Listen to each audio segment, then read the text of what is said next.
This is Between the Brackets, a Mediawiki podcast, episode 65, July 21st, 2020.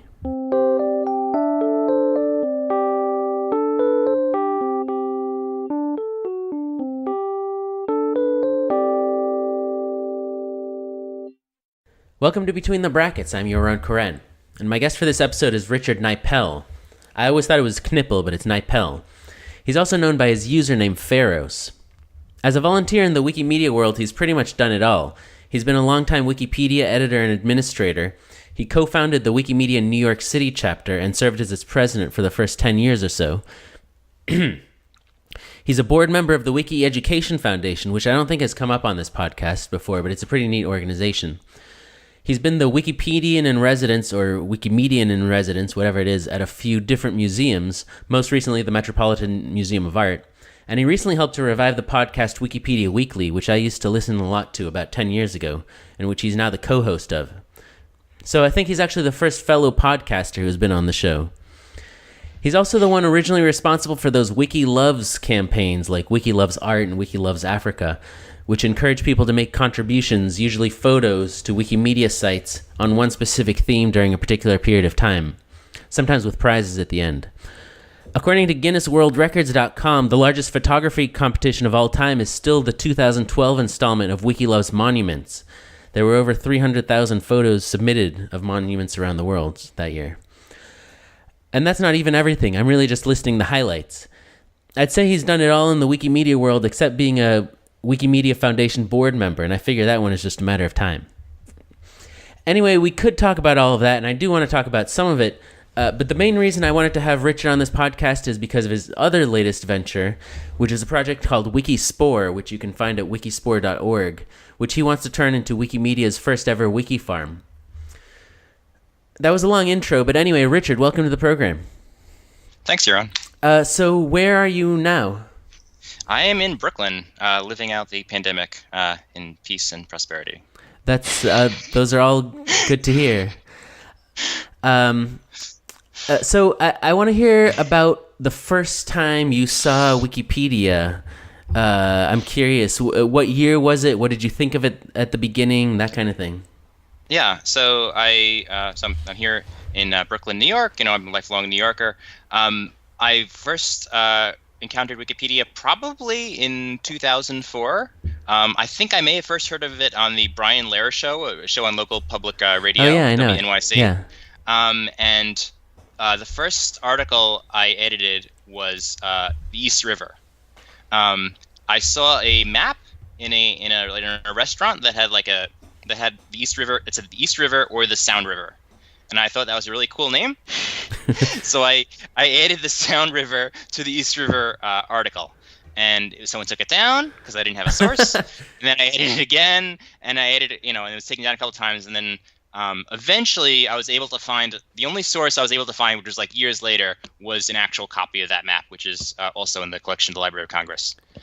Oh, I see. Okay, so I don't know if it actually should go in the article. Yeah, I don't know. It's a little bit iffy.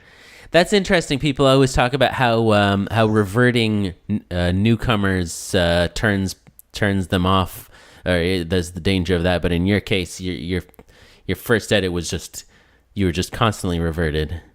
Yeah, it probably. I mean, at least that's how it felt at the time. Maybe it was only 2 or 3 times, but I just I felt sort of encouraged. Like I don't know. Like I didn't. I mean, like people aren't conscious of is the person reverting you because they're like an administrator and they're in charge, or are they just some random person? Most people, and I get that, and I do a lot of Wikimedia outreach to new community members, and they, it's kind of not obvious. It's not as obvious as it should be.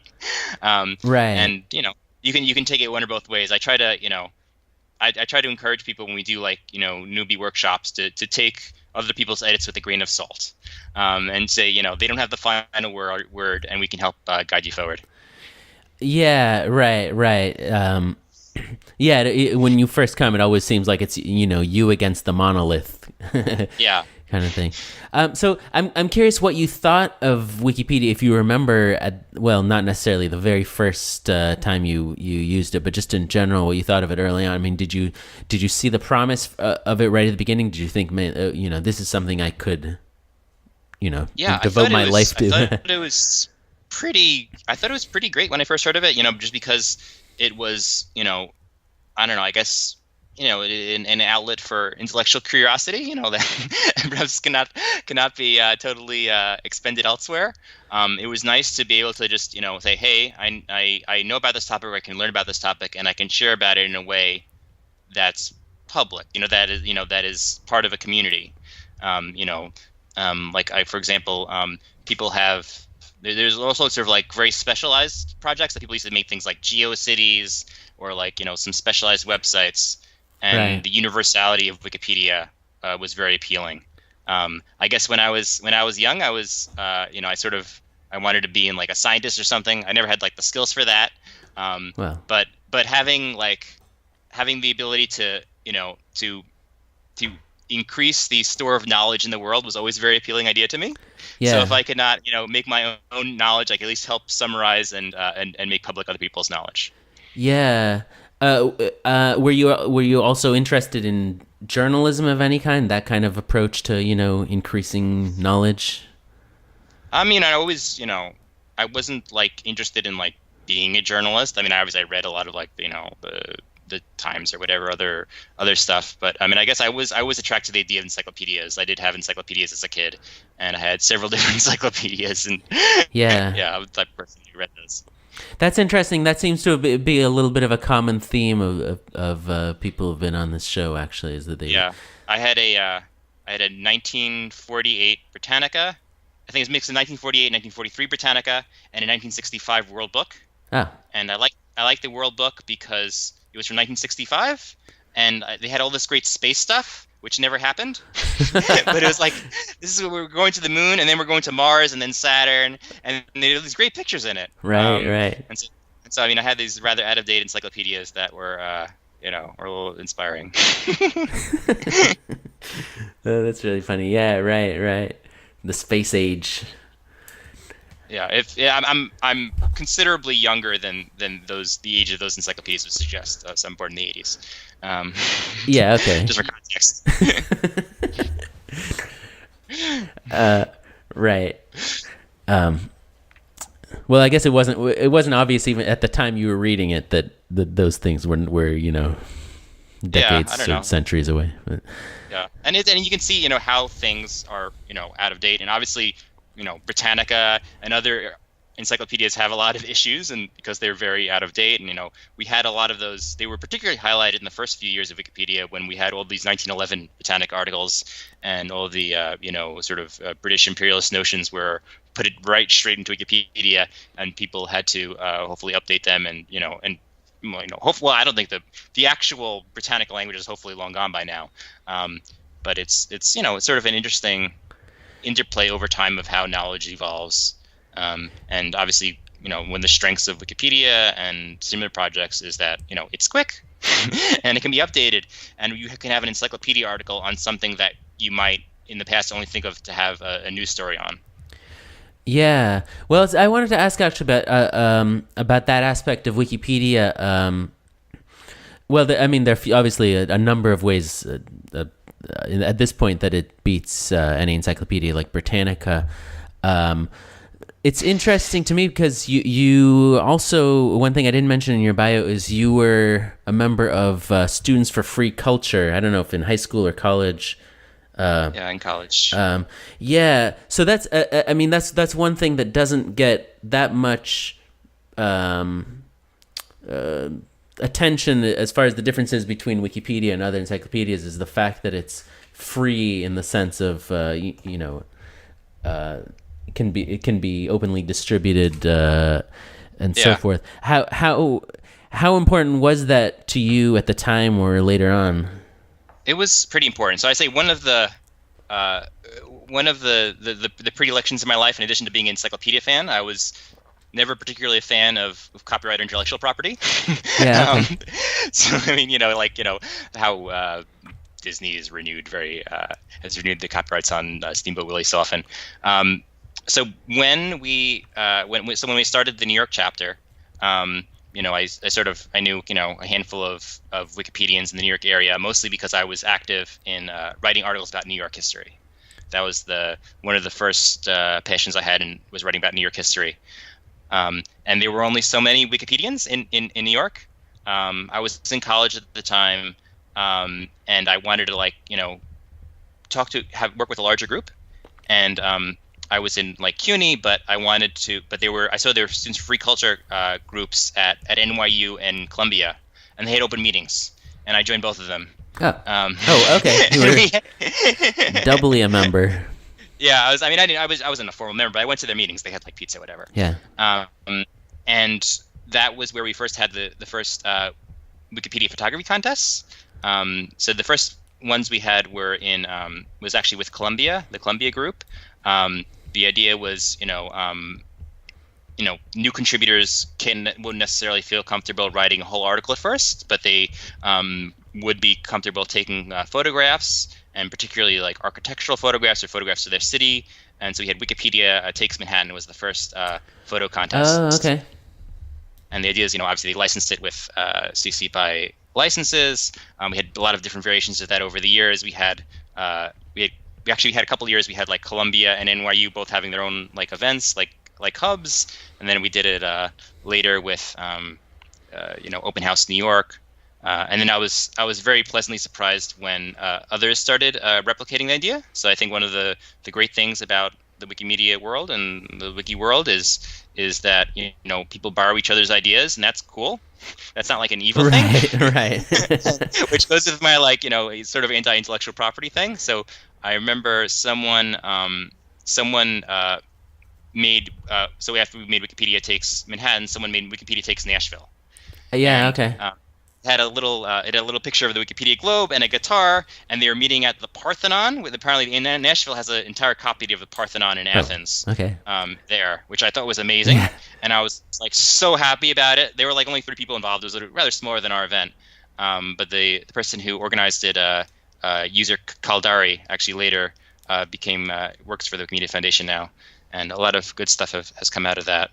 And we had we worked. Sort of expanding that into the first time we used Wikipedia Loves, or Wiki Loves, was for the Wikipedia Loves Art contest, which was organized with the Brooklyn Museum, Shelley Bernstein, and some others in February 2009. Right. Originally, it was going to be called Wikipedia Hearts Art, or with the little visual of a heart. Sure. But we had and it was actually a fun fact. It was in February. It was it had a loose Valentine's Day theme. Oh, okay. Yeah, that makes sense. Sure. And that was the but heart doesn't translate. It's not really Google searchable, so we did loves. Oh, okay. And later that was developed much further by some Dutch Wikimedians and others to the Wiki Loves monuments. I think first they did a windmill version, and then they did a larger monuments version. So it's quite nice to see the ideas evolve over time in different directions. Yeah, right. Yeah. Just pictures of windmills might not have really captured the imagination of. I don't know. They're great. I'm a New Yorker. Windmills on our flag, and Wait, New York has windmills? we were when we were Dutch. Oh, okay. Yeah, sure. It used to be. And there's a windmill on the New York City flag. I should know that. I didn't know that. It's in the little coat of arms in the middle. Yeah. Okay. I'll have to look that up. Here, I trade my New York history fandom, which was one of the driving impulses for Wikipedia. Yeah. Okay. It's interesting how it all sort of ties in together. The free culture thing, the New York thing, Wikipedia, and those both sort of drove, I guess, the creation of the Wiki Loves, etc., and the New York chapter of Wikimedia. Yeah, because I was editing a lot of New York articles, and I saw certain names that were coming up more. Just people other editing New York articles, and I said, hey, I wanted to encourage people to meet more and have more of a community. There were occasional meetups in the U.S. before, but we were the first organized group in the U.S. That actually had meetings, and so that was that was a bit of a struggle, and it was very rewarding. And people, soon I was taking buses up to Boston and down to DC, and now we have more groups across the U.S. and North America. But it was originally the chapters the idea of Wikimedia chapters was rather European centered. Yeah, sure. There still is no U.S. chapter per se. No, so there's the New York chapter and the DC chapter, and a number of user groups which are less formally organized groups. Yeah, it's definitely interesting meeting people in person, and I've had occasionally times when I've met people that I've also seen as editors, and sometimes of people who have reverted me. This is a while ago, but it's definitely eye-opening to see. This is a common thing, but people are different in person than they may sometimes come off online. It's also sometimes it's humanizing. Sure, yeah. This doesn't apply universally. I mean, there are always exceptions, but often it helps build some rapport and understanding. If you understand that it's a human behind the keyboard and not a bot. Yeah, absolutely. So actually, so the free culture thing was interesting. That I'm curious how hardcore you are about free culture. You mentioned the copyright laws. I looked it up. Right now in the U.S., according to the laws, the copyright extends for 70 years after the author's death, which is a lot. That's for works by a single author. For works by a corporation, it's 95 years after it was published. If it were up to you, what would those numbers look like? I don't have a lot of specific policy proposals. I do think that the Creative Commons, a number of years ago, had a thing called the founder's copyright, which is the original, founding fathers is a rather flawed concept nowadays. But the original copyright law of the United States was, I think, 7 years renewable once to 14 years, or later was 14 years renewable once to 28 years. Those both would seem more reasonable to me than the current system. I also think that patents are kind of overused, but that's just my personal opinion. Yeah, it doesn't meet my Wikimedia. It doesn't intersect with my Wikimedia world that much, except in a general sense that things should be shared more. And obviously, Wikimedia is about voluntary sharing and not changing the law per se. Although I think that, particularly with orphan works, a lot more could be done. If people aren't familiar, a lot of books and other artistic and creative works that were created in the 1930s and 1940s and 1950s do not have clear authors, do not have clear owners, so it's not clear if they're still copyrighted, and two, if they are copyrighted, who the owners are. So it's very hard to use these works, even if you want to pay someone, you don't know who to pay. Huh. So one thing that has been proposed in the U.S. Congress is having a $1 tax on every copyrighted work.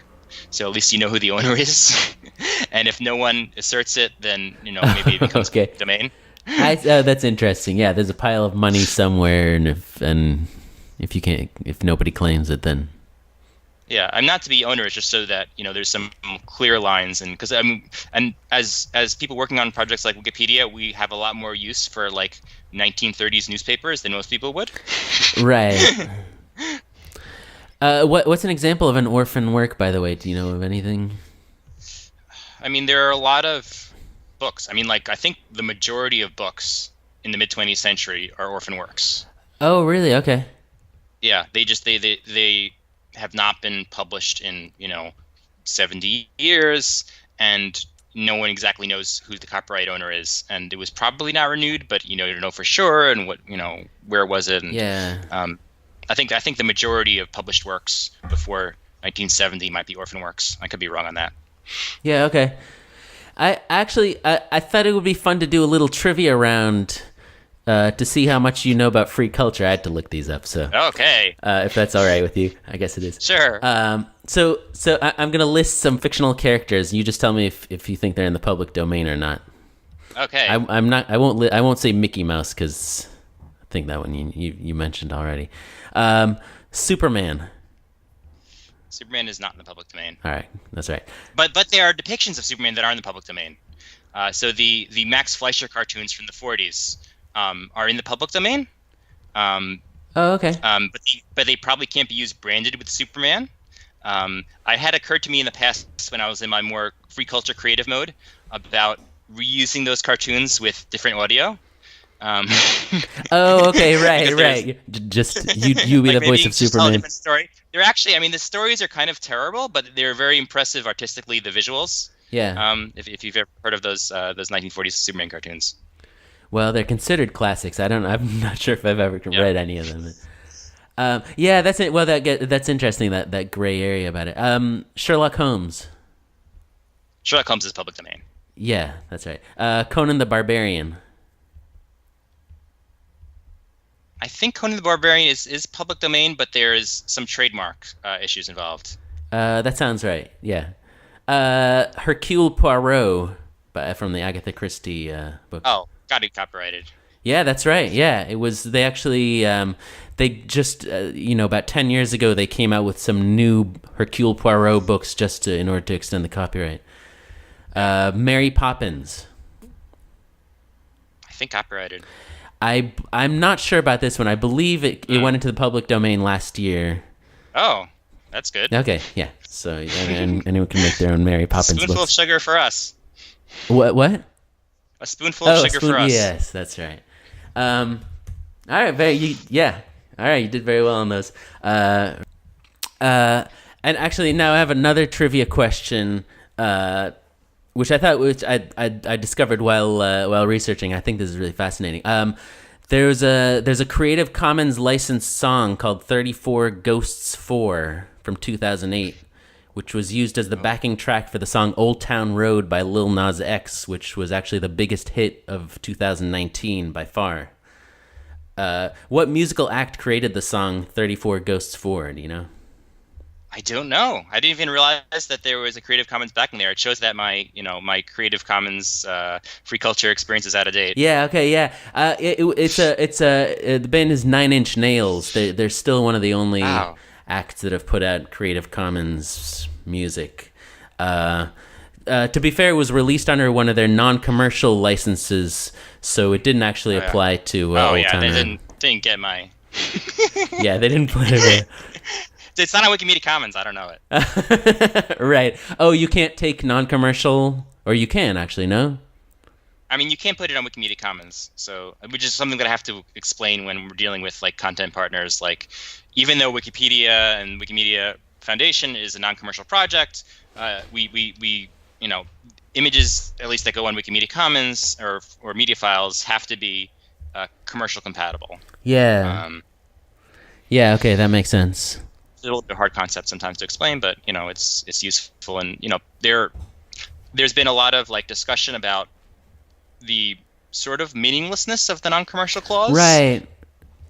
And it's very hard to define and a meaning in like a useful way that like distinguishes what you actually want people to do and what you don't actually want people to do. I mean, because everyone can like say, oh, well, I don't want it to be taken for I don't want you to take my folk song and make it a big put it in a Hollywood movie, right? And make hundreds of millions of dollars with it. But it's there are a lot of like smaller things where money changes hands where you actually want to encourage that kind of thing, and it's not, I don't know, it's not well defined. Perhaps it could be in the future, but it's been problematic. Yeah.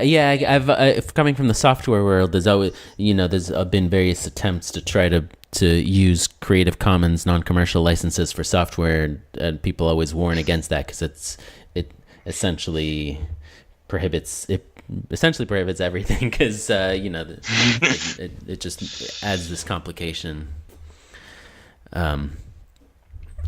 Yeah. Okay. So actually, for that song, I think Trent Reznor ended up making. He's the 9 Inch Nails guy. I think he ended up making a ton of money off of Old Town Road, actually. So I don't know if that counts as a win for free culture or not. I mean, I guess technically it does. I think because one of the arguments we sometimes used is that if someone, well, at least the argument from 10 years ago was that it'll make your creative works more popular. and then if someone wants to use it for a more, a more commercial purpose, then they might, pay you for it. Oh, okay.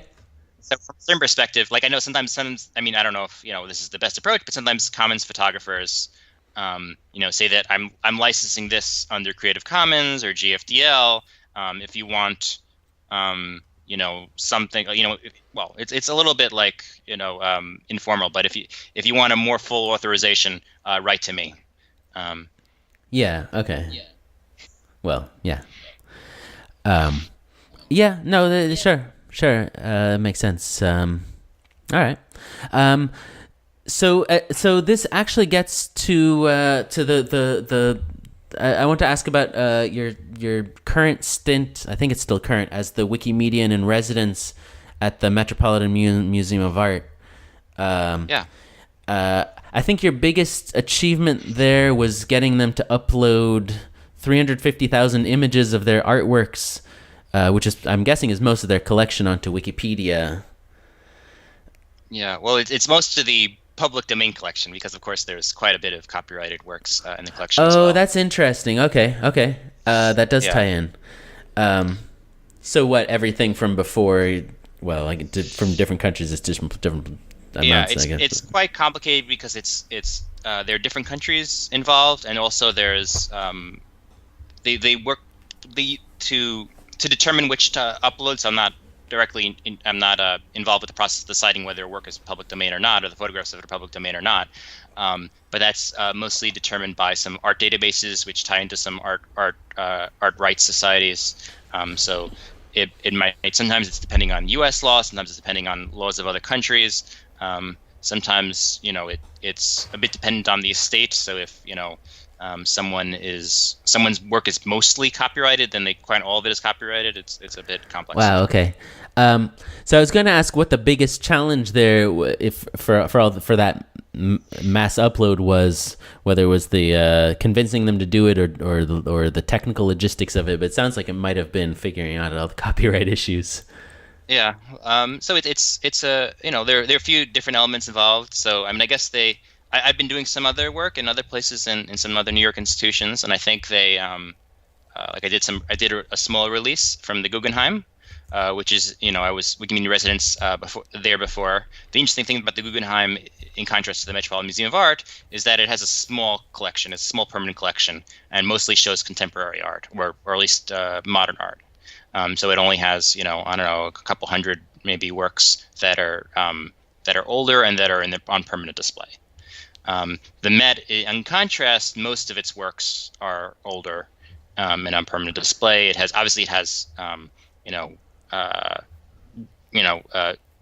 collections that rotate and or go on tour or whatever. Right. But they're much more focused on the permanent collection. So one of the challenges was adapting the data and making it first to be useful on Commons, and changing the various fields. But more lately, the focus has been not so much on the images, but on Wikidata, and having comprehensive information about all the different works. There's a large project on Wikidata called the Sum of All Paintings. So as Wikipedia is the sum of all knowledge, we want to have the sum of all paintings on Wikidata. Basically, the idea is to have every painting, and really it's artwork, that's in a museum or public collection represented on Wikidata. And there are a lot of nice philosophical arguments about how you represent different works of art. And I've been working with Andrew Lee, who also works as a strategist with the Metropolitan Museum of Art, on trying to get up different tranches of artworks in the collection to go into Wikidata and to describe them and to model them. And there's still quite a lot of modeling to go. The modeling, so the modeling in terms of saying, this is a painting. It is this tall and this wide. It depicts this, that, and the other. Right. It has a horse, and it's by this artist. Is most developed for paintings, like European-style paintings. They're sort of the easiest.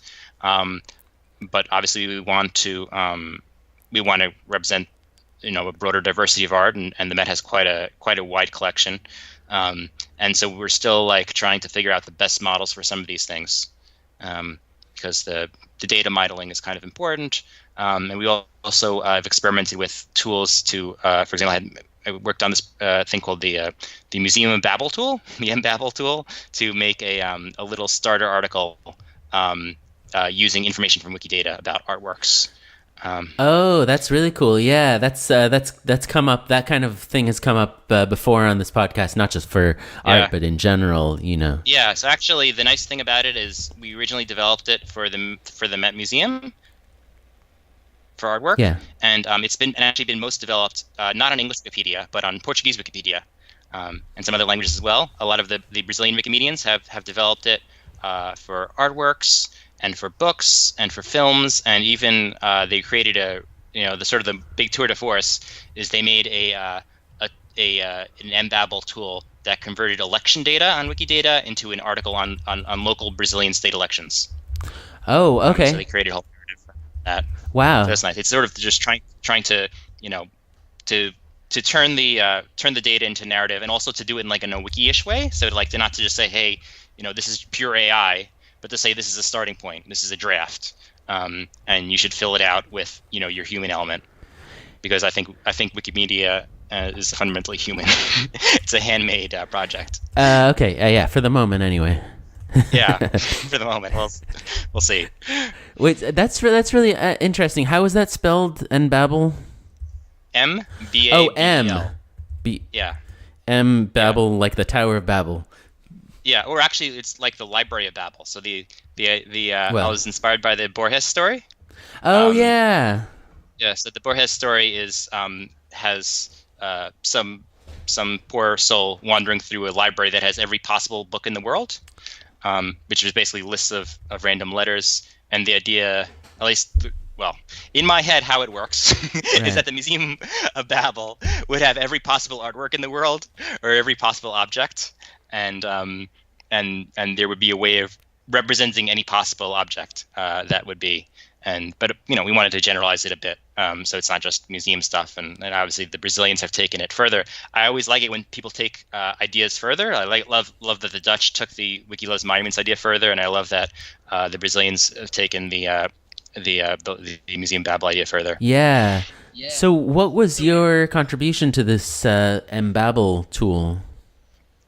So I guess it was my idea, and I got a lot of technical help in terms of implementing it. I'm good at asking questions, so I'm not a coder. I have maybe I sort of understand templates on Wikimedia a little bit, just because I've been doing it for over 10 years. But I don't have real technical skills.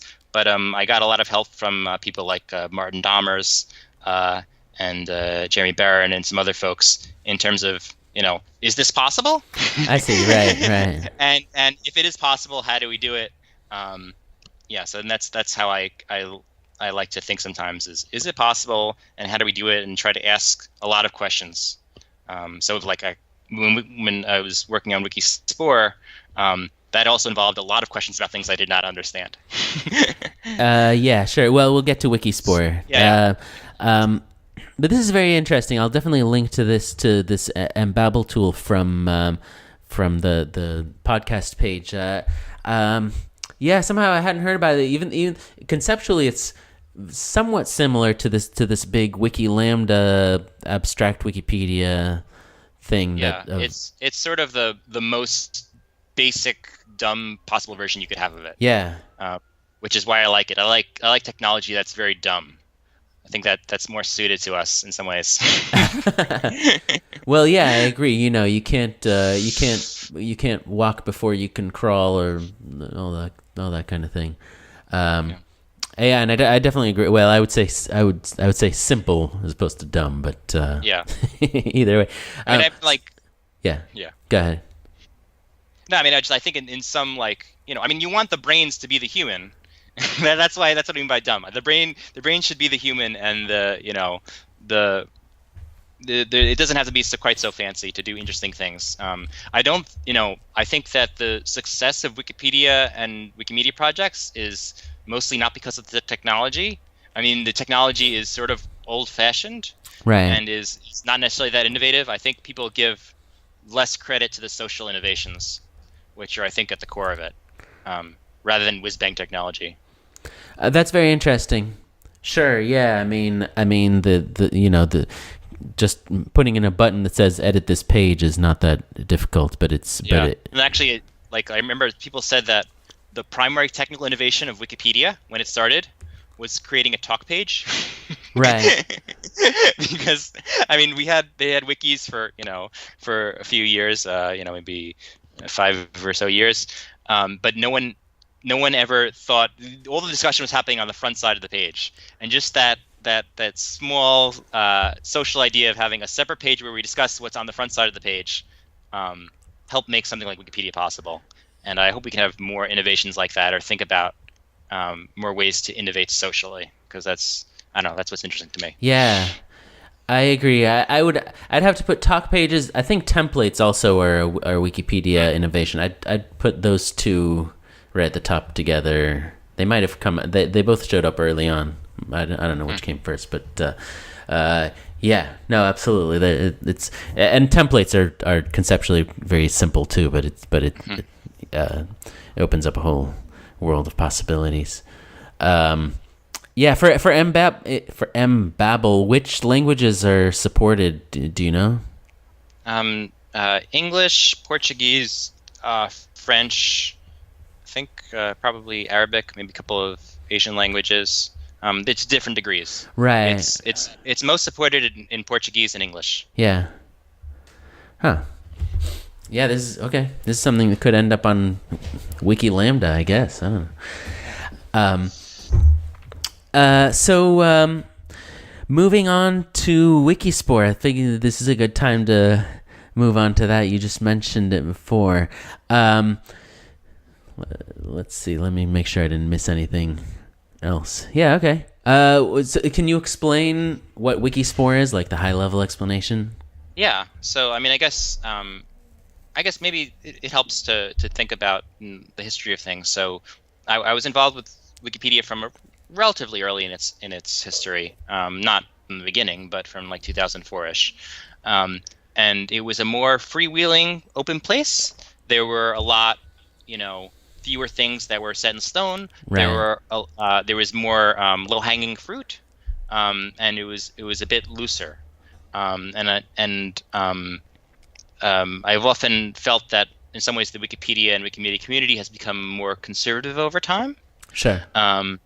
It might, and also, like, for example, I've been following for years the proposals for new projects on Mediawiki. So the different times people have proposed new projects, like there should be a project on timelines, or there should be a sister project on technological projects, or on opinions, or any sort of random thing. Right. And that's an extremely stale process that hasn't really had activity in 10 years or so. And at the same time, we have, well, one thing that actually brought to mind was something earlier I mentioned, the sum of all paintings. We have so many, Wikidata has made it clear that there are a lot of topics in the world that are not on Wikipedia, that are interesting topics. So, for example, all of these hundreds of thousands of paintings are fairly interesting topics. A lot of topics on people and places, geographical locations that are smaller, might not fit in Wikipedia. They might not have enough secondary sources, but they're interesting, and I think they should have a narrative counterpart to the Wikidata item. Yeah. So the idea about Wikispore is to open it up and to have a place to sort of germinate new concepts, new social experiments in the Wikimedia universe, to try things out, to see, should we have, are there art articles that don't necessarily fit in Wikipedia, or but could be fits but have counterparts on Wikidata, and that can be filled out, perhaps not with only secondary sources, but perhaps with some more primary sources if they're applied carefully. And I do pay a lot of attention to sourcing. Sourcing obviously has sort of a Western conservative bias in terms of what's been documented, because we rely on what academics and others, often people with funding, have published over the years. And I think that particularly if we have subject-specific rules. So like what we can use, we can have a more expansive idea of sourcing. So what should the rules should be for art or art movements, art collectives, art works, and what could we write about them that is based on say primary sources that might be a little bit more open than that we would allow on Wikipedia. Yeah. Okay. Yeah. So you're not saying remove. I guess Sorry. Go ahead. Yeah, I'm not saying to remove art from Wikipedia. I'm ideally what I would like. Oh yeah, is to have I thought you're not saying remove the concept of verifiability. You're just saying open it up to allow things that. Yeah, open it up. I mean, there are a lot of people with I'm most familiar with art because of my work with museums, and also I've been engaged with the art and feminism effort and some other efforts. Looking at marginalized people in the art world, and there are a lot of say. This is an example from the art world, but it applies widely that there are a lot of important artists and important art concepts and art movements that don't fit the technical criteria on Wikipedia. But if we apply some more specialized criteria, we can find this is a way to integrate it. Ideally, there might be a topic on Wikipedia. This is my sort of ideal that has some information. But to find some more information, you might go to Wikispore and find out, some supplementary information that is maybe, and it's obvious that it's drawn from a little bit of a different sourcing standard. Yeah.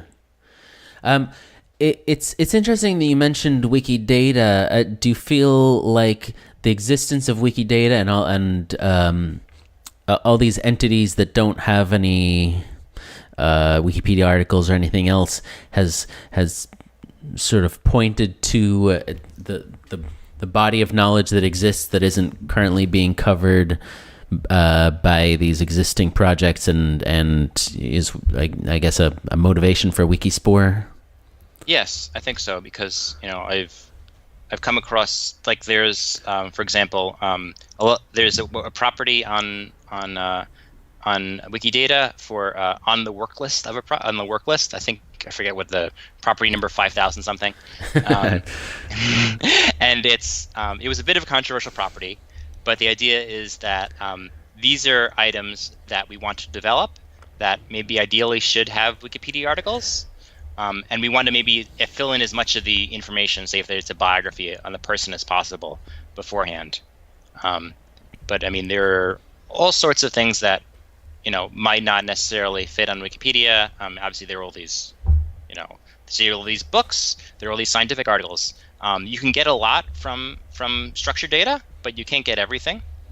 And I think particularly there's a sweet spot for a lot of these less well-known topics that could be covered in interesting ways. There are also so many wikis out there that don't have a home.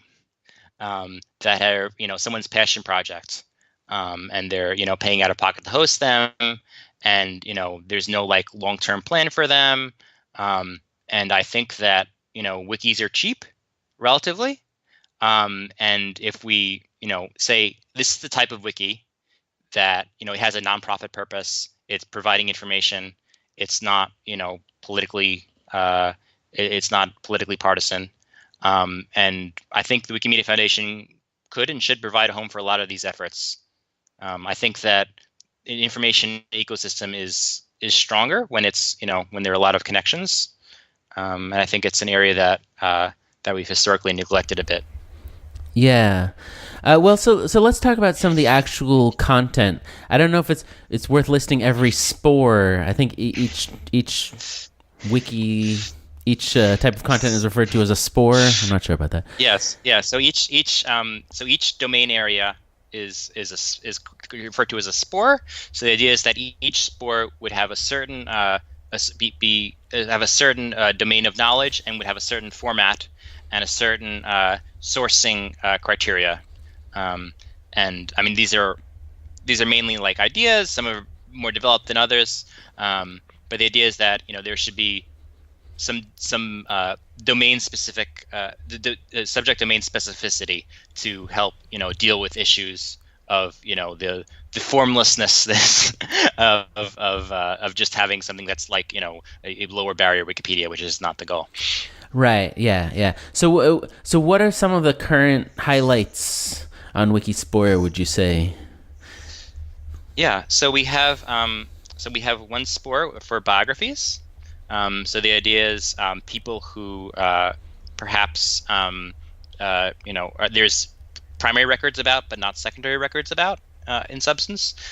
So for example, we started off with the idea of sort of a genealogy thing. So like relatives or ancestors of famous people. We expanded the guidelines a bit. But for example, there's someone, George Gregory, I think, who was a South Carolina-born African American Civil War veteran, and had an impact on his community. And his son became a prominent figure in the Baha'i faith. I think perhaps became the first Baha'i equivalent of saint. Okay. And it's sort of interesting to learn about his life. We have articles about. So one of the ideas was to work on on news events and things happening that maybe be more specific or time limited for Wikipedia article. So we've done some experiments with days of commemoration or holidays. Worked on a pretty detailed page on World AIDS Day in 2019. All of the government efforts, all of the nonprofit efforts. So, for example, the relocation of the AIDS quilt, several governments making changes to law at that time, and trying to put that in more detail than we would have in, say, the World AIDS Day article. So when someone reads the World AIDS Day article, they can actually see what's happening in World AIDS Day this year and in past years, because there's like a little section. So if you follow like holiday or commemoration day articles, you often see there's a little section for 2008, 2009, 2010. Right. And yeah. It's sort of unsatisfactory. Sure, and sometimes it's just it trails off after it's 5 years ago or something. Nobody bothered to update it. Ideally, I think I'm sort of toying with an idea called it's called the Event Spore. Might change the name to like the Chronicle Spore, of having just like more detailed events, and tying that to things like the current events page on Wikipedia, where there's a bullet point for an event that happens. So for example, the President of the United States recently decided to wear a face mask for the first time. This would not have a big place on Wikipedia. I mean, where are we going to put it? We're going to put it in the Trump article. We're going to put it in, maybe some coronavirus in the U.S. article. Right. But there have actually been a lot of words written by a lot of thoughtful people about it. And what led up to making this change, how significant of a change it is, how significant is it not, will he change it again in future, and sort of these daily news stories are not covered as much on Wikipedia, even though it provides a lot of good for current events. And I think that we might have some space for that. Yeah, that's starting to get into the territory of Wiki News. It's a little bit like territory of Wiki News. I guess the idea would be less like time-stamped, so less like we publish it at. Yeah, so the idea right. It's published on this day, and that's the way it is. I'm thinking more along the lines of like a timeline, and saying this is an event that happened in time, and we can revisit it later. So if the President of the United States says 2 weeks, I'm never wearing a mask again, then we would add to it. It wouldn't be like, fixed forever. And ideally, we could find, maybe some section of some article to link to it, so people can get more information. And we would, obviously, there should be a lot of special rules for things like, current events, things that overlap with politics, and that might benefit a bit from a more specialized project. Yeah. Do those kinds of things get Wikidata entries, by the way, like World AIDS Day 2019 or the wearing of the mask or whatever? Usually only if we create them. Well, okay. So I created some. I think more of them should. So one of the inspirations for this is I was at a hackathon for a news hackathon a few years ago, and we worked on, actually I think it was before Wikidata, but sort of a narrative generator for protests and events. So like, this protest took place in this particular place, it was on this particular issue, and involved this many people. Were there arrests? Was there violence? Was there whatever? And that idea has sort of evolved a bit over time. I have a generator on Wikidata for protests, so people can create a Wikidata item at any protest. And I think one of the areas might be something like that, and maybe make it easier to create new items for things like news events. I think I've also been talking with some people, and we'll probably have a little presentation on Wikispore Day about looking through the major events of a particular news cycle. So like, what are the top 10 stories of any particular day, and maybe encourage people to work on those. Yeah. Had a lot to do with the RSS feeds of different publications. Yeah. I guess my approach is informed a bit more by the in the news section of English Wikipedia and of the current events than of Wiki News. Right. Yeah. No, it's sure. It's not intended to be news stories. It's just stories about, or just articles about also specific moments in time. Yeah, and there's also, I think there's, there are guides to the world with different focuses. So, for example, I know someone who's worked on Gynopedia, a wiki about gynecological health around the world, and say what are the, if you're going to Albania, what are the resources for gynecological health there that you might want to know about or learn, and something like that. Sort of thematic guides to different parts of the world could be useful. Geographical objects. There are so many geographical objects that are documented in things like OpenStreetMap. Most of them are not big enough to have a Wikipedia article. But if you can, say click on this local, like there's a tiny FDR memorial in my neighborhood. It's probably not appropriate for a Wikipedia article, but it would be sort of interesting. I'm sure it's on a map somewhere, and it would be nice if someone could read about it. Yeah. Well, I want to get to some more about that, but I want to ask about this. Wikispore is not actually a wiki farm right now. We sort of got around this, but it's just one wiki, and each project has its own namespace on the wiki. Is that a temporary thing, or is that the permanent plan to keep it that way? It's probably a bit both. So it's currently a it's sort of, so there's a capability for a wiki farm that's built into it. We only have 2 wikis now, which are the test wiki for Wikispore, where we test out new extensions and stuff, and the main wiki. I think the idea is that we would start things off with each Spore having its own namespace, and as it develops over time, it might graduate to its own wiki, and then it might graduate to become a full Wikimedia sister project. Something that I've been inspired by is the community wish list, which the WMF does every year, in terms of what are the top 10 things that the community wants us to work on. And I would like to have a sort of a graduated process where we have a bit of a competition among what Wikispore projects should we devote more resources to, maybe develop as their own wiki, and maybe put more technical resources into in terms of extensions or other technical support, and what should be graduated to a new project. I think there isn't enough dynamism in the Wikimedia movement in terms of creating new things. Also, sometimes things maybe should have to be closed down or merged with other projects, and Wikispore might create a more comfortable way of doing that, where it's not like either or. It's not like it's either 100% a sister project or 100% not. To create a little bit of a middle space. Yeah, well, yeah. I want to ask about that too. That's very ambitious. I guess that's sort of your thing, is to do ambitious things. But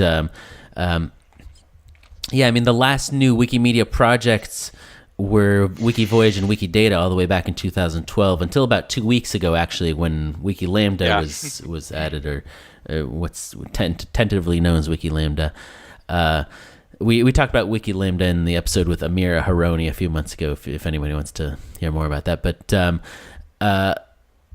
and you know, so the track record is not great for new projects, which I guess is part of your point. But now you're talking about adding Wikispore and then potentially Wikispore spores, you know, indefinitely into the future.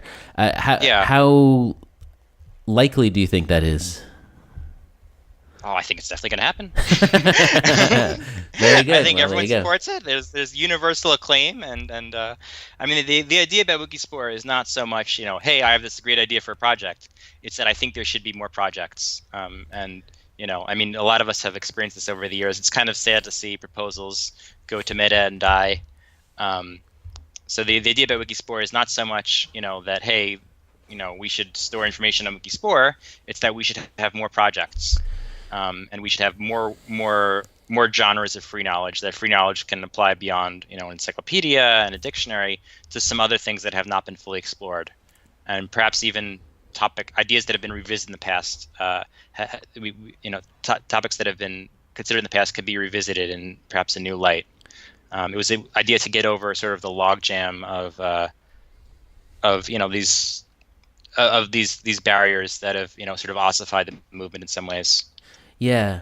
How important is it for you to become an official Wikimedia project, whether that's for Wikispore itself or any of the Wikispore hosted wikis? I mean, there's obviously successful wikis out in the real world. You know, I don't think the Star Wars wiki, Wikipedia, would get any more traffic if it were a Wikimedia site. Maybe it would, but it gets a ton of traffic.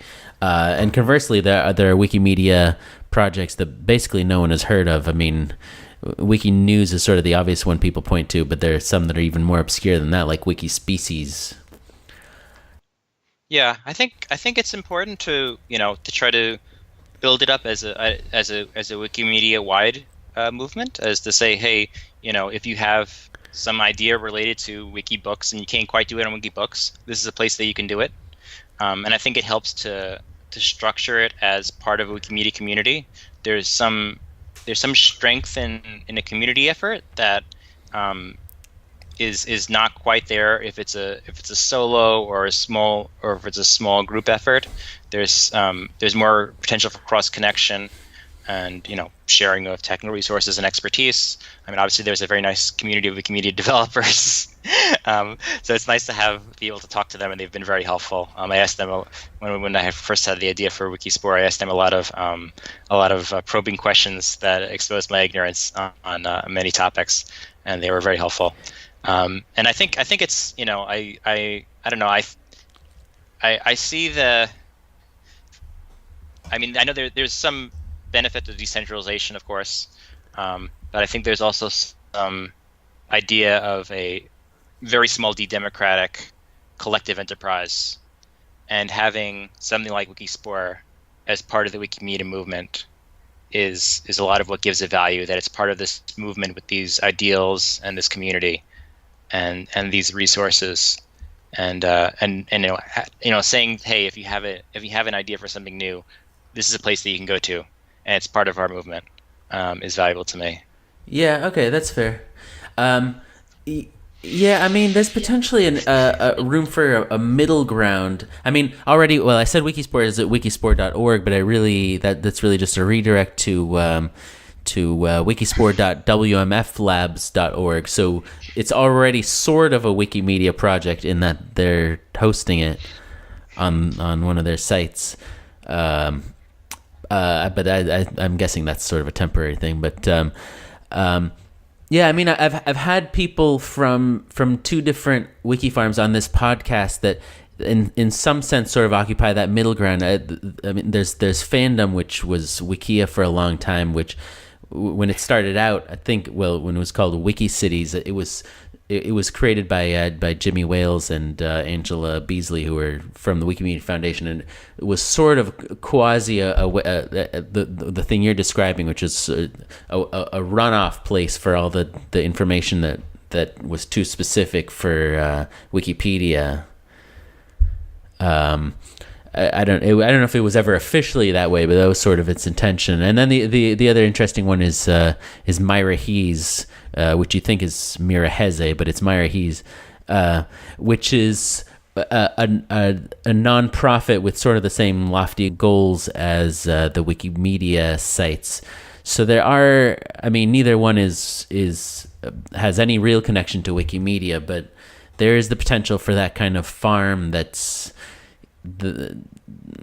it has elements of both of those and is maybe Wikimedia affiliated or something. I don't know. I don't know if you... Yeah, and I've seen, like, there are people who start communities on something like Wikia/fandom, and it's because it's convenient, and it's sort of a turnkey operation, and I think that some things work better as commercial oriented, some work better as non-commercial oriented. I think that a lot of wikis as a whole are something that often works better in a nonprofit context. And I think especially for things that are not closely aligned with various commercial property fandoms, there can be a lot of cross fertilization. And obviously we wouldn't have ads. Right. We wouldn't have all sorts of various encumbrances that might hold down the nonprofit community a little bit. And I think a lot of the non-commercial efforts could work better and could prosper better in a Wikimedia environment, just because they're part of a larger community, and there's a potential to say link directly from a related Wikipedia article. Yeah. Okay. Well, there's already if you're talking about interwiki links, there's a lot of interwiki link aliases in Wikipedia pointing to various random sites and wikis out there. Oh yeah. All right. But I sort of, I don't know, I think there's the strength in community. I don't know. I've been involved with the New York chapter, with organizing community in North America and globally, and I think there's something to be said for a common community and a common purpose, as long as it's a broad enough vision that it is not too particular. So it's you're using the same account, you're using the same ethos, you have the same ideas about what licensing should be. Yeah, that's all true. Yeah, I don't know. I mean, what you're saying would potentially double the number of Wikimedia projects. It's certainly possible. I mean, it looked like that. There was in the first few years, it looked like the number of projects was just going to keep increasing. Yeah. So I think the problem was they made it. At the first it was very easy to make a new project, and it was impossible to get rid of a project. And then some of them worked out great, some of them worked out mediocre, some of them didn't work out that well. And there was the conservatism solution is to say, hey, we have too many projects that aren't succeeding. We're not making any more new projects. We're not making any more projects unless they're coming directly from the Wikimedia Foundation and a large investment, monetary investment there. Right. And I think we should be more dynamic, more flexible, saying, hey, there's not every new project has to be funded by $1 million or $2 million to start with, and we can start things up small. And I think some of the a lot of the strength of the Wikimedia projects is the social innovation as much as the technical innovation. And Wikispore does not have any great technical developments. It's not it wasn't like invented in a lab with electricity flying and chemicals exploding. It just an idea of providing a little bit of a public square with some social conventions, so people can experiment with things that might use more technical innovations later when they're more specialized. Yeah, it makes a lot of sense. That's very inspiring, actually, because, various people have said that we live in a decadent culture, and all the innovation has already happened and all this kind of stuff, and maybe that's becoming true for Wikimedia as well. I hope not. Certainly not with this with all the wiki data and wiki lambda stuff. I don't know where this is going. I'm just I'm inspired definitely by the idea of innovation. When did Wikispore start, by the way? I know the idea had just turned 1 year old. Yes, so the idea has just turned 1 year old. I first had the idea coming out of our New York picnic. We have a Wiknic, which we organize, every year for the last few years. And we had actually we had a strategic planning discussion, which the Wikimedia Foundation helps support, where we asked a couple of strategic questions about I guess there are two of them. One was reaching untapped communities, and the other was about engaging with other free culture movements. And one of the things that came up is that Wikipedia is not always the solution, and people often want like a small place where they can work on some of their oral knowledge projects or some more specialized things that wouldn't necessarily fit on Wikipedia. And often, there's so many things like with the Internet Archive that can't quite directly engage with Wikipedia. And so I was sort of a bit inspired by that, and I started Wikispore on Meta the next day. And also maybe I was inspired by being in a green environment to call it Wikispore. Oh, okay. And if you go to Wikispore, you'll find there are a lot of botanical references. The idea is we want to encourage the growing metaphor. Yeah. And I guess it primarily developed in terms of actually being able to have a place, say on the Wikimedia servers, at Wikimedia in Sweden that year, in Stockholm, okay. where I talked to a lot of Wikimedia developers, both people who work for the foundation who didn't, including Amir Haroni, Amir Sarabdani, both Amirs, and a lot of people asked him a lot of questions about how can we host such things, and are they practical? Are they allowed? What is the best software? What lessons should we learn from Incubator? So people aren't familiar with Incubator is the long-standing host of language editions that are not quite ready to be published to get a separate wiki. So, for example, a Wikipedia in a new language or a Wikibooks in a new language. Say that there was not a Wiktionary in the Romani language. You started out first at the Incubator, but one of the obviously one of the limitations of the Incubator is that it only has new language versions of existing projects, and so one of the contrasts and so basically, and people often propose having a small new idea project there, and it's always rejected because that's not within the rules. I see. So people have proposed for years, why don't we just expand the rules a little bit, and that never happened. So they just start a new project. So partly it is actually a counterpart to the Incubator for new projects, and it uses a slightly different metaphor. It doesn't use it uses a botanical metaphor rather than an animal metaphor right. To match that.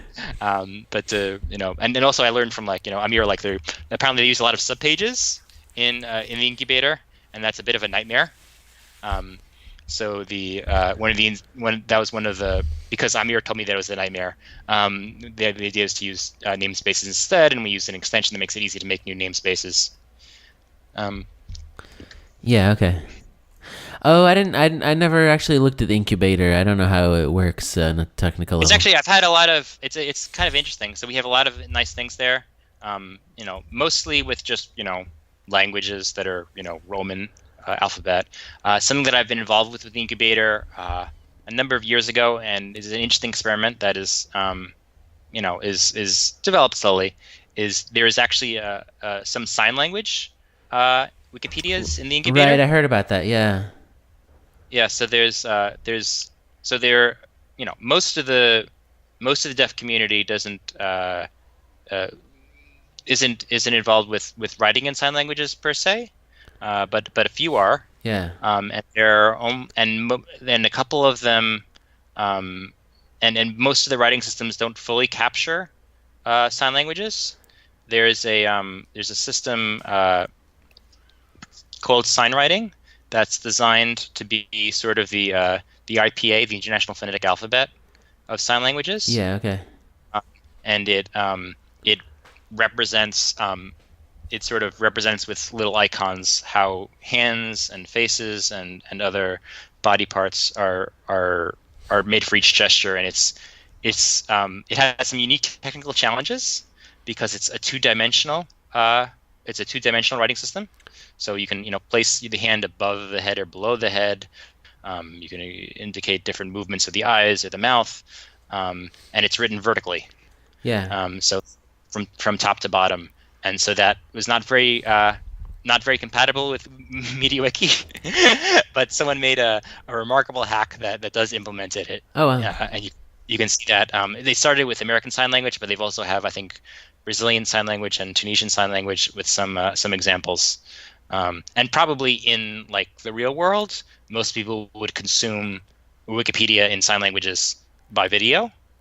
But this might be, both a supplement for those who are using these writing systems and a way to encode it. So if they work on a document together, someone can either display it in a video or perhaps by some sort of representation in a computer model. So that was one of my earlier experiments with different types of Wikimedia projects.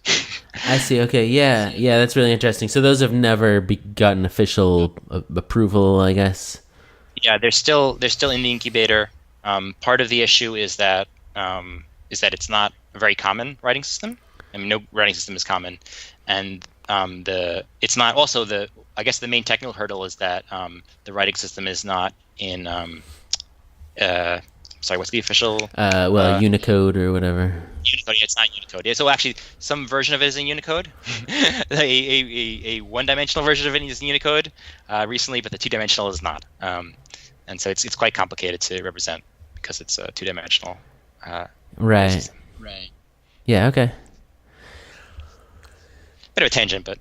Yeah. Well, it's all interesting, and actually, I mean, it's nice having you on the show, actually, because I mean, it's a Mediawiki podcast, but it's always good. I think there should be more communication between the two communities. Obviously, you're now sort of in both communities with this Wikibabble one of the experience. Things that not Wikibabble. I mean, I think that Wikispore. I think that. Sorry, go ahead. Wikispore, yeah.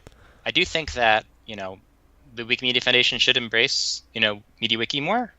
And shouldn't be, shy of, promoting it and, creating more of an ecosystem. I think that, I don't know, that's one of the reasons I wasn't such a big fan of the rebranding to Wikipedia, is I think we should have, a broader conception of our community and, think of how we can support people using these tools, because we're the group that is helping to support that is creating these tools, and they have use outside of our particular domain of our nonprofit.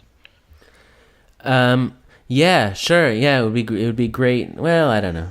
That's always something that comes up. Should Wikimedia Foundation people or Wikimedia people know or care more about outside uses of Mediawiki and outside wikis and all that? I'm not sure where I stand on that, actually. I'm sure we could at least learn from each other more than we are. Yeah, absolutely. Yeah. And actually, I guess I'd like to mention cargo in every episode of this podcast, so I get the excuse to say that we're working now on potentially adding cargo to Wikispore as an extension. So it'll be the most Wikimedia like usage of the extension so far. Yeah, so I'm glad to do some experiments with that, and I know someone who's working on actually. So one of the things that I was hoping to do with Wikispore, we haven't been able to do it in as much depth yet, is have more crisis coverage of the coronavirus crisis and various other crises, and someone was working on using cargo to have more descriptions of scientific papers about the economics related to the COVID crisis. There's often actually a lot of specialized information about crises, whether it's COVID or earthquakes or racial justice issues or September 11th. Actually, a lot of people forget perhaps, but there was a September 11th wiki. Right. Yeah, that was the second Wikimedia project, I think, or something. Yeah. Yeah. Right after Wikipedia. Yeah, and eventually it was sort of put off somewhere. Hyped off in a different area. But I think that actually one of the things that I think that the influence of September 11th on the early history of Wikipedia is underestimated. As far as I can see, so Benjamin Mako Hill gave a talk a few years ago at Wikimania about like the 5 times that Wikipedia almost started. When people proposed various wiki or wiki-like projects as encyclopedias, the most prominent was probably the Hitchhiker's Guide to the Galaxy one, but there were like a whole bunch of them, and none of them quite succeeded. And I think perhaps one of the reasons that Wikipedia did succeed is that it came out in 2001, at a time when it became clear that the history had not ended. And that people were wanting to learn more about the world in a sort of a broader way, and I think that we saw a lot of growth of Wikipedia at its start.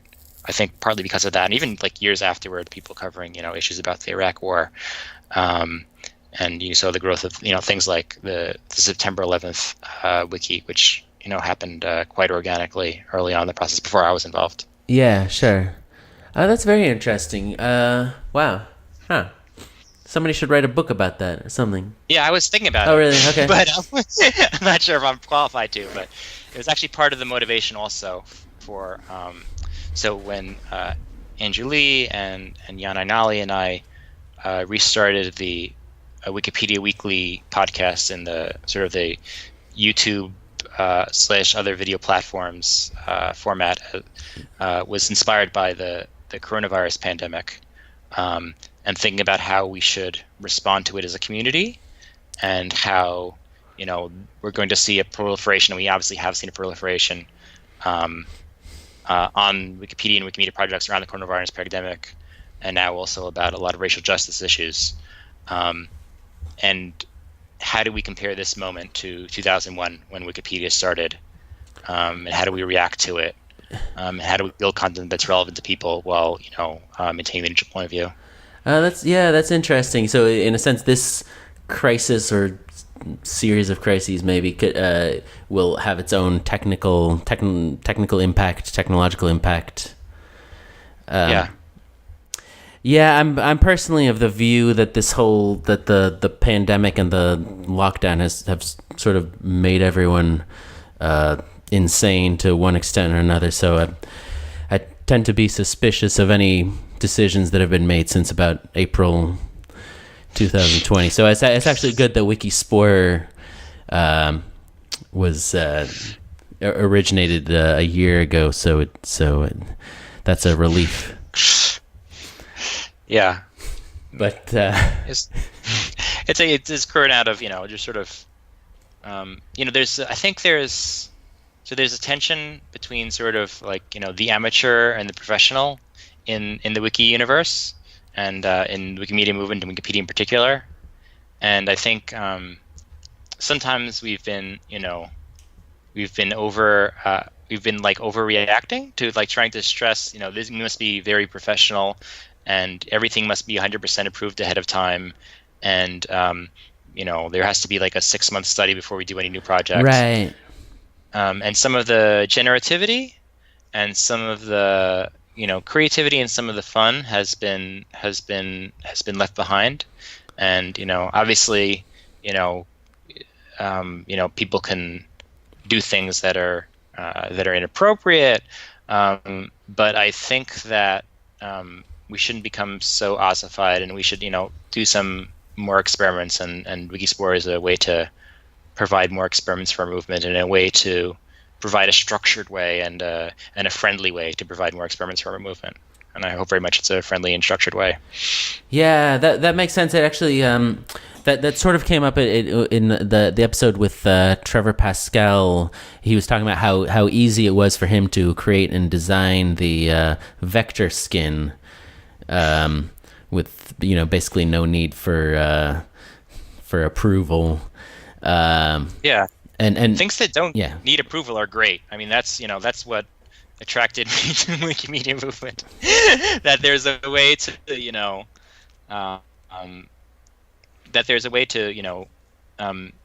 expend your intellectual curiosity in like productive ways that do not require forms being signed in triplicate. And there's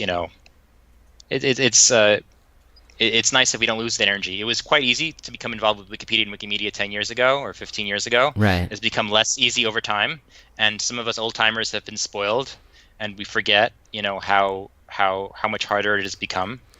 Yeah, right. You make an edit, and all of a sudden you get reverted with a series of acronyms, and you have no idea what's going on. Yeah. Yeah, well, very, very good. I really hope the idea of a wiki farm that's fully or partially, sanctioned by the Wikimedia Foundation, sanctioned in the good sense of that word, that's fully or partially a Wikimedia project. I hope that takes off and succeeds, because I think you're doing something very important there. Thanks. I hope people can join us, and we'll be celebrating Wikispore Day this weekend. Oh yeah, okay, right. It's happening after this recording, but before the episode comes out. Yeah. But people will be able to find the whole. Yeah, people will be able to watch it on YouTube. We'll have some talks about some. So there's someone talking about news events and journalism. Someone talking about Gynopedia and the integration of outside wikis, independent wikis, and how they might be better supported inside the Wikimedia movement. Denny will be talking about Wiki Lambda, and so a lot of different topics covered that, things that are either on Wikispore, could potentially be on Wikispore, or just like ideas for new things inside the Wikimedia movement. We also have someone talking about sort of sharing their new version of Etherpad, which allows video conferencing. And so we're going to experiment with that a little bit too. The idea is to make a little bit of have a little fun and experiment a little bit with different formats. Yeah. Oh, cool. I plan to participate also. So yeah, that's I'm excited about all that. Cool. And I'll have a link to. I know there's a proposal page where people can add their approval or opposition if they want to the whole Wikispore concept. So I'll have a link to that from the episode page also. Thanks. All right. Great. Well, that was a really interesting conversation. We covered a lot of stuff. Thanks, Richard, for being on the podcast. Yeah, thanks, Yaron. Be well. And you're welcome to join Wikispore. There you go. All right. Thank you. And this has been another episode of Between the Brackets. I want to again thank my guest, Richard Knipel. And I also want to apologize because it turns out I got that last public domain question wrong about Mary Poppins. I misread an article, which means that Richard got a perfect score, so well done, Richard. And that's it. Stay productive, everyone, and I'll see you next time.